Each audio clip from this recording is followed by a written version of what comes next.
So welcome to my episode on the best RPGs on the Nintendo Switch.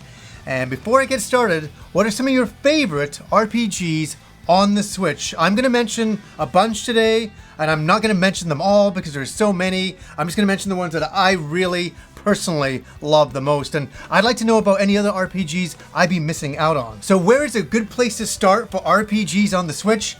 I'm sure most of you have already played these games, but I have to mention them because they're there.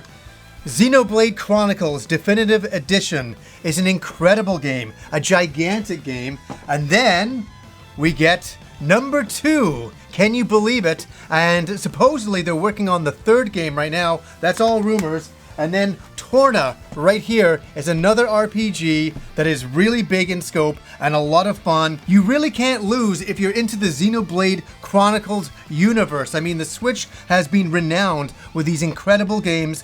My wife has finished the first game. She's moving on to the second game. And I'm telling you, these games are gigantic. They're going to take you a lot of time. The worlds are gigantic. So much stuff to do. So many side quests. So many interesting characters. And I'm telling you, the Xenoblade Chronicles storyline is epic. I mean, the story is ridiculous, especially when you get to the end of some of these games. They're unbelievable. Now, you know, I'm going to mention these games, and I'm going to tell you the 3 best and in what order to play them. Ys games. You got to play some Ys games. Yes, they're an action RPG. I'm going to cheat a bit in there. They are an RPG series. I'm going to pick Ys Origin as a wonderful place to start. It's the beginning of the entire Ys franchise, and it introduces you to the world and the characters, and it's a really easy place to jump in, and you just get to run around and grind and kill enemies over and over and over again. It's really a lot of fun with fantastic music. Now, that's a great place to start with the Ys series on the Switch. A great place to end is Ys 8, the Lacrimosa of Donna. One of the best Ys games, it really is. Over time, it's starting to edge up for me. I'm really enjoying it. I love the island you get washed up on and the mysteries that ensue. It really is kind of a pirate adventure that Adol goes on along the island. And great graphics, really great stuff.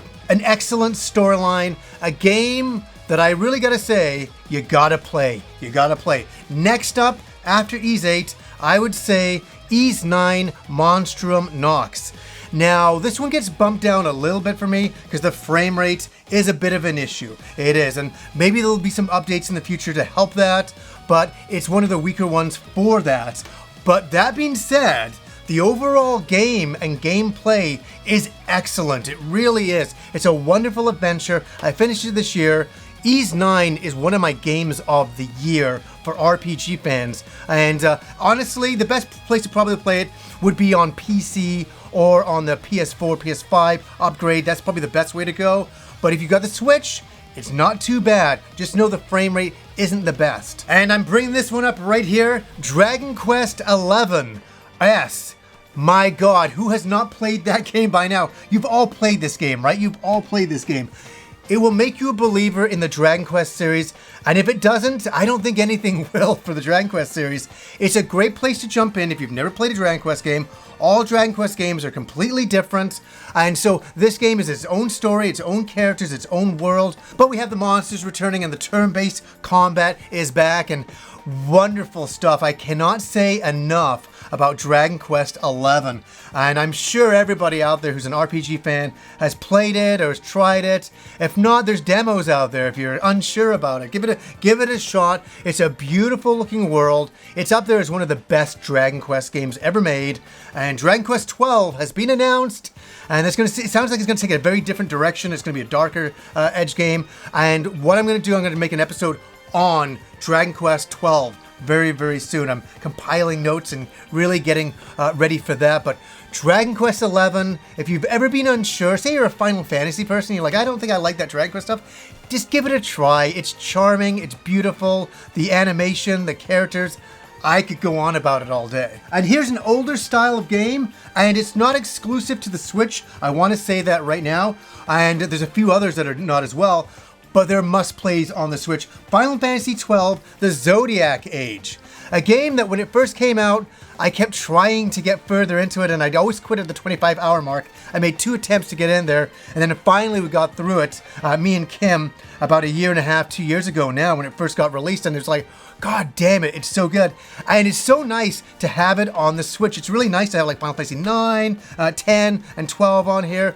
I'm really happy about that. And yeah, it was kind of like an MMO style of game, and it turned a lot of people off. But the more we got into this game, we love the character designs, we like the world setting, and the combat. The combat really grows on you. I mean, it's not for everybody, but it was definitely for us. Oh my god.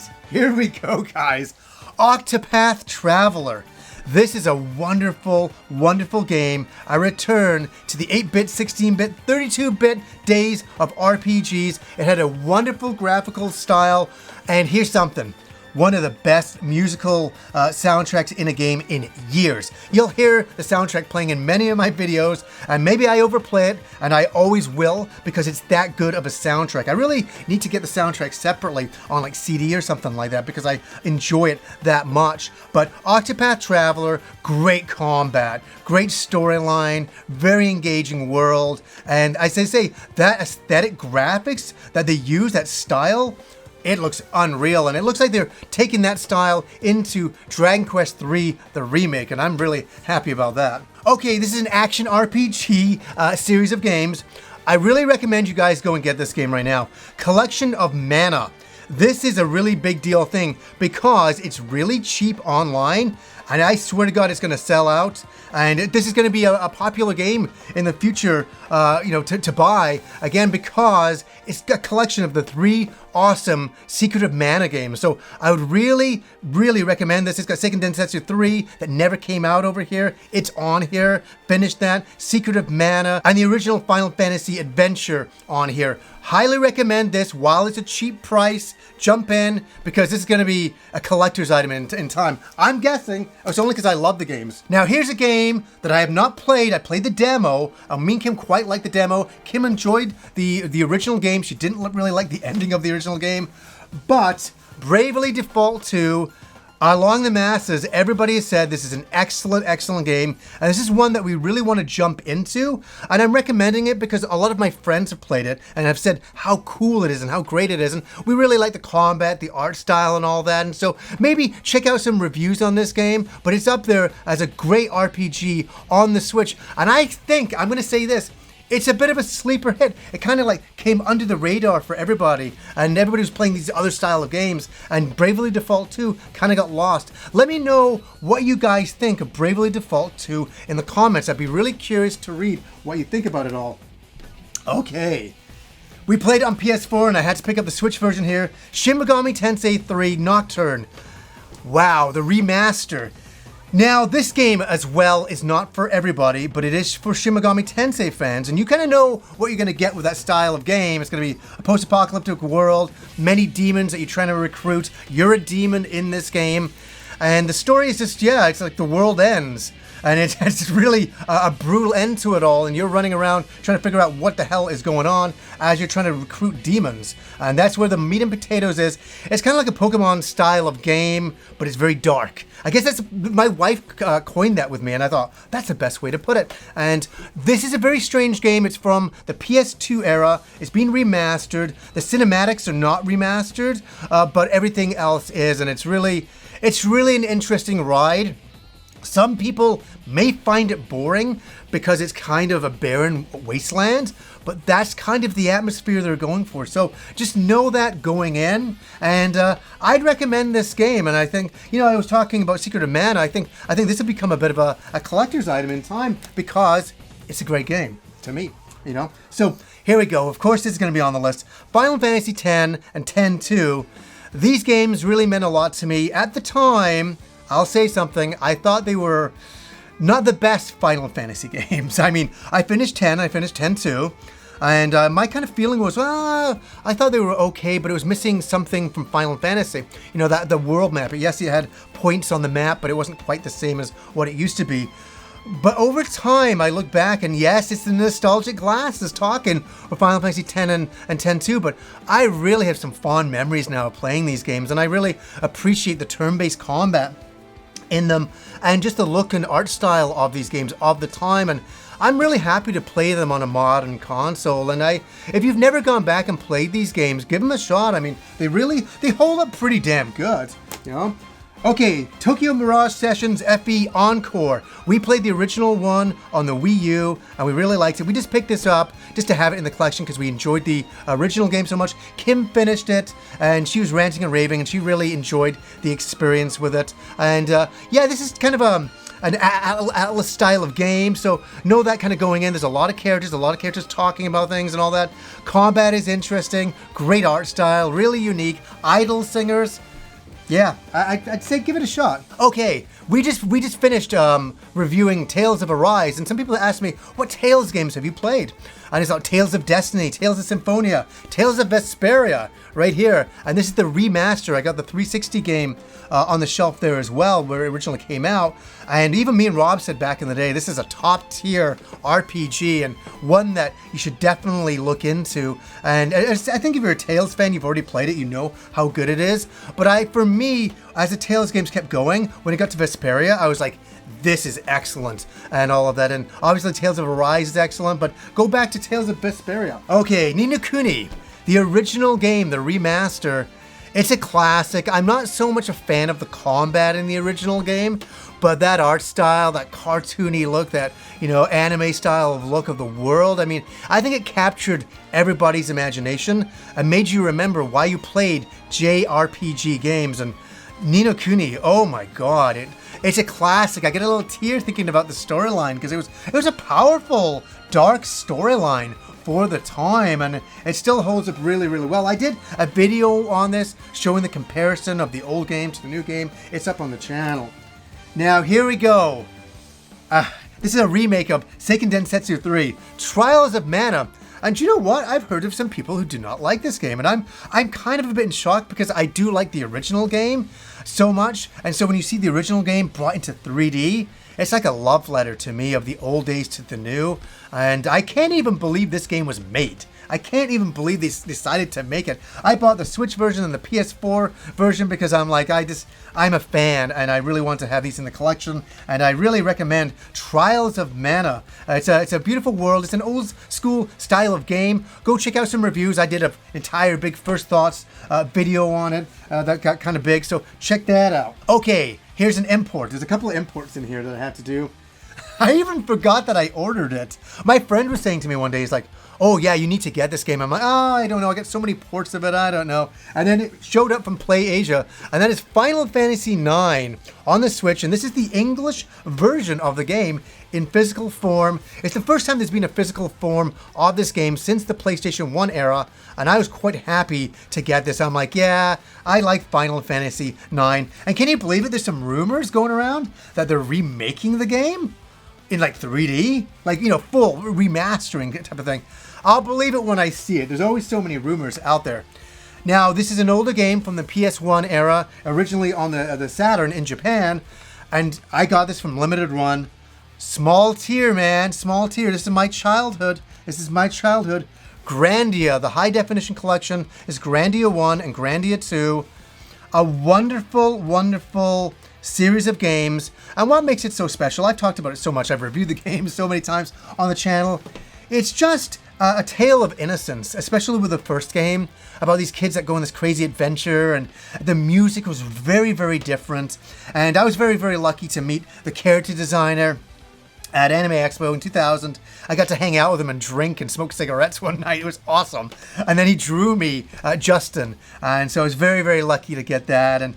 But before I even met him, we all loved the game in Vancouver here. We loved the game. Every friend of mine had finished the game. We talked about it all the time, and to get it through Limited Run with a physical version again, I thought it was awesome. Now, here is an interesting one. Lost Sphere on the Switch here. What can I say about this?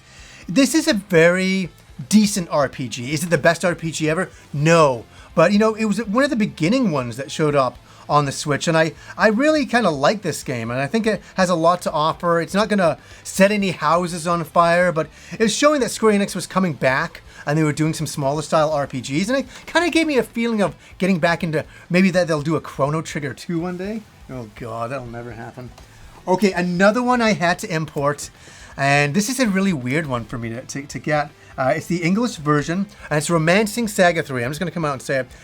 I remember back in the day, my friend Andrew had a Game Doctor. It was something that went on the Super Nintendo, and you could copy games from Japan and all this, and he would download them. So we would play a lot of games we'd never normally play, and I remember him downloading and putting on the Super Nintendo Romancing Saga, and I remember sitting playing it in full Japanese one night, and this is during the craziness of the Final Fantasy series on the Super Nintendo, and there I am playing a series I'd never played before, Romancing Saga, and I was like, I really like this, and it's very combat heavy. Know that going in. I got it because it was the English version, as I say, but there was something charming about it, and it was really neat how they were doing an offshoot series to Final Fantasy. There's Final Fantasy and Romancing Saga, and they were two different series. As I say, Romancing Saga, heavy combat. That's realistically what it's mainly about, but there's a kind of neat storyline, some interesting characters in there, and I was happy to get that. Another import. I had to do all the imports on these.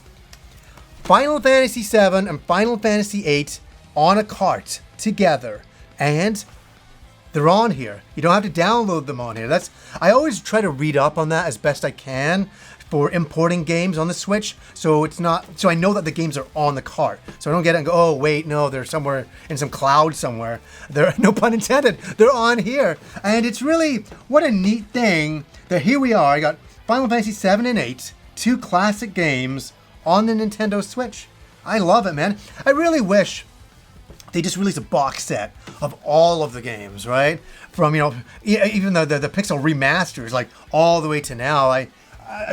We would all buy it again, wouldn't we? We would all buy it again. So yeah, classic. A lot of nostalgic things in here for sure. Now, here's an interesting one, and I did a review on this, and I was not happy with this remaster, remake, or whatever you want to call it. They're mobile ports. That's pretty much what they are. And I'm going to recommend it in a certain way. I'm going to say, first of all, on a handheld, the graphics look okay. They look pretty okay. They're not bad. On a TV, they look horrendous. It's just so shimmery and woo. My wife doesn't think it's that bad, but I'm really picky about it. I think it is. And the reason why I come down on this kind of hard is because I love the original games, and I even love the Super Famicom remakes. And that's for Dragon Quest 1, 2, and 3. This is an import. This is the English version here. I gave it a bad review, and the thing I want to say is, if you've never played a Dragon Quest game, you have no other access to them, this is kind of an easy access way to get them, right? You can download them over here as well, but I'm getting a physical copy I got from Japan. My wife's loving it. She's through number 1 into number 2 right now. She's going to finish all 3, and then she's finished every Dragon Quest game.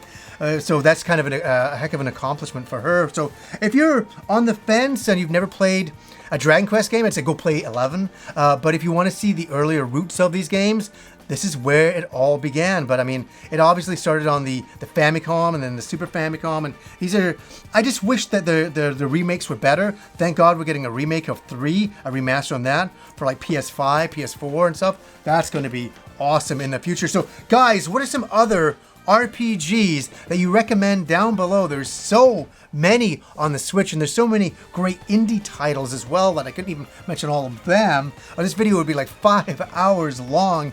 Let me know down below. So anyways, guys, until next time.